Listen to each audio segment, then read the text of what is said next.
Hello students, welcome to my English class. Students, আজ আমরা সমাধান করব ক্লাস 8-এর রায় ও মার্টিন পশ্চিমী চিত্রা থেকে তোমাদের 6 নম্বর স্কুলের যে মডেল সেটটি আছে সেই মডেল সেটটি। তো এর আগে তোমাদের আমি 5টি ভিডিও দিয়ে দিয়েছি। যারা এখনও পর্যন্ত ভিডিওগুলো দেখোনি তারা অবশ্যই চ্যানেলে গিয়ে ভিডিওগুলি দেখে নেবে। তো প্রথমে রিডিং স্কিল সিন অংশটি দেখব। এখানে যে সিন অংশটি দেওয়া আছে তা তোমাদের ইংলিশ টেক্সট বুকে lesson 4 the great escape Sugata বসুর লেখা যে গল্পটি আছে সেখান থেকে তুলে দিয়েছে।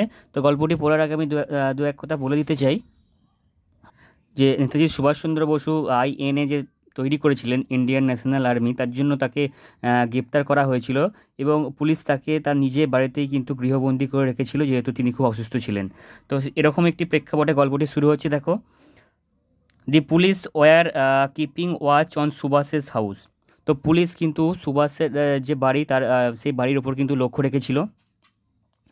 দো it was normal for a nephew to visit an ailing uncle, Subhash had an additional excuse for meeting his nephew. তো যদিও এটা খুবই স্বাভাবিক বিষয় ছিল যে তার ভাইপো তাকে দেখতে আসছে অসুস্থ খাওয়াকে। এটা ছাড়াও সুভাষের একটা অতিরিক্ত একটা বাহানা ছিল। এক্সকিউজ মানে কি? বাহানা। Shishir was good at operating the radio. তো শিশির রেডিও চালাতে বা রেডিও পরিচালনা করতে খুব ভালো পারত।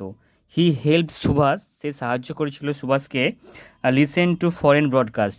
বিদেশি যে সম্প্রচারগুলো হতো, অর্থাৎ যে নিউজগুলো হতো, খবরগুলো হতো, সেগুলো শুনতে কিন্তু সে তার কাকাকে সাহায্য করেছিল।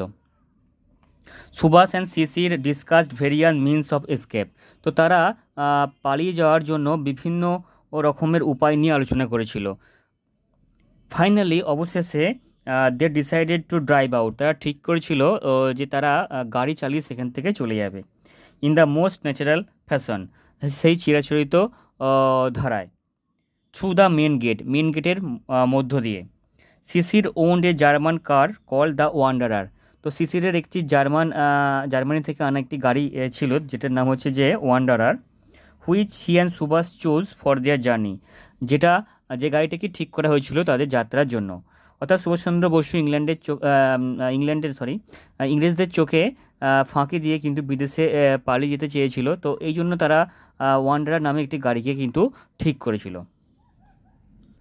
তো এই ছিল প্যাসেজটি। চলে এবার আমরা প্রশ্নগুলো দেখে নিই এখান থেকে।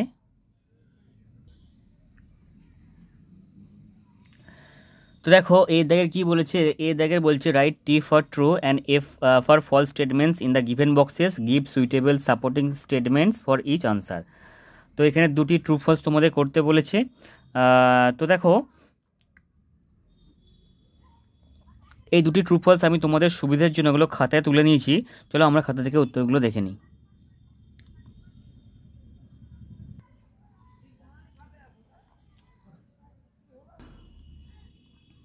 তো দেখো, প্রথম যে প্রশ্নটি আছে, it was quite uncommon for a nephew to pay a visit to an uncle who is unwell. তো এটা সম্পূর্ণরূপে আনকমন ছিল, মানে অস্বাভাবিক ছিল একজন নেফিউর পক্ষে, অর্থাৎ ভাইপোর পক্ষে। তো এটা তোমরা নেফিউ করে নেবে তোমরা। তো একজন ভাইপোর পক্ষে তার অসুস্থ কাকাকে দেখতে যাওয়া সম্পূর্ণ অস্বাভাবিক ছিল। তো এটি ফলস হয়ে যাবে এবং এটি সাপোর্টিং স্টেটমেন্টটা হবে, though it was normal for a nephew to visit an ailing uncle, Subhash had an additional excuse for meeting his nephew. এরপর 2 নম্বর যেটি আছে দেখো, the wanderer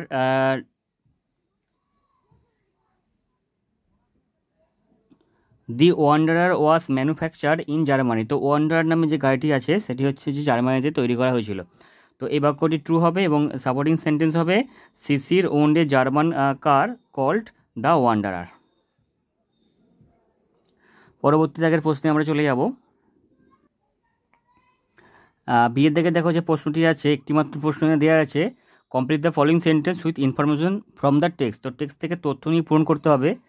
after discussing ভেরিয়ান escape routes, it was eventually resolved that. তো বিভিন্ন রকমের উপায়, তো পলায়ন করার জন্য বিভিন্ন রকমের উপায় বা পদ নিয়ে আলোচনা করার পর ইট ওয়াজ ইভেনচুয়ালি রিজলভ দ্যাট, সর্বশেষ এটি স্থির করা হয়েছিল যে, রিজলভ কথাটির অর্থ কি? মনস্থির করা। তো সর্বশেষ কি মনস্থির করা হয়েছিল সেটাই তোমাদের লিখতে হবে। তো উত্তরটা আমরা খাতা থেকে দেখে নেব। তো এখানে উত্তরটা হবে even after discussing various escape routes it was eventually resolved that they would drive out in the most natural fashion. আচ্ছা, এরপরে দেখো সিএর থেকে একটি প্রশ্ন দিয়েছে, what was Sisir good at, what is mean by broadcast. তো সিসির কোন জিনিসটা চালাতে পারদর্শী ছিল, আর what is mean by broadcast অর্থাৎ ব্রডকাস্ট বলতে কি বোঝানো হয়েছে। তো এই প্রশ্নটি আমরা খাতা থেকে দেখে নেব। তো দেখো, Sisir was good at operating the radio, আর broadcast means a programme or some information by radio or television.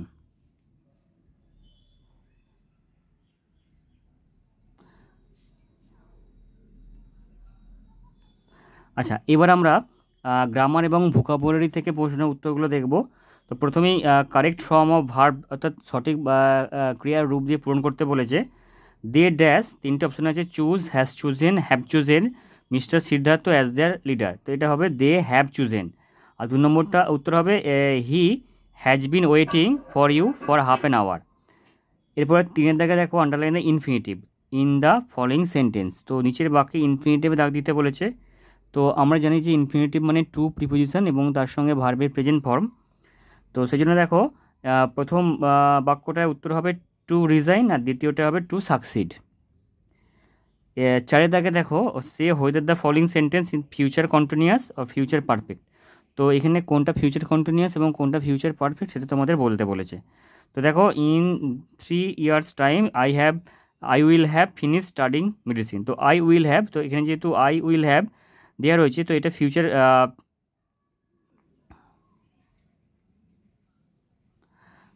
তো এটি ভুল হয়ে গেছে। দেখো, এইটা হচ্ছে ফিউচার পারফেক্ট হবে, এই টেন্সটা হবে ফিউচার পারফেক্ট, আর এটা হবে ফিউচার কন্টিনিউয়াস। দ্বিতীয় যেটি আছে দ্বিতীয়টি হবে ফিউচার কন্টিনিউয়াস। যেহেতু শ্যাল বি উইল বি কন্টিনিউয়াসে বসে, subject shall be will be এবং ভার্বের সঙ্গে আইএনজি কন্টিনিউয়াস টেন্সে বসে, সেই জন্য আমাদের এই দ্বিতীয় বাক্যটি হয়ে যাবে ফিউচার কন্টিনিউয়াস আর প্রথম বাক্যটি হবে ফিউচার পারফেক্ট। আচ্ছা, 5-এ দেখে কী বলেছে, একটা সুইটেবল প্রেফিক্স। তো ডেঞ্জার দেওয়া রয়েছে, ডেঞ্জার কী হতে পারে, ডেঞ্জার হচ্ছে এটা হবে এন ডেঞ্জার, ডেঞ্জার হচ্ছে এন ডেঞ্জার। তো এই ছিল তোমাদের 6 নম্বর মডেল সেট থেকে প্রশ্নগুলির সমাধান। নেক্সট ভিডিওতে আবার তোমাদের সঙ্গে দেখা হবে নতুন একটি মডেল সেটের অ্যান্সার নিয়ে। Thank you so much for watching my video.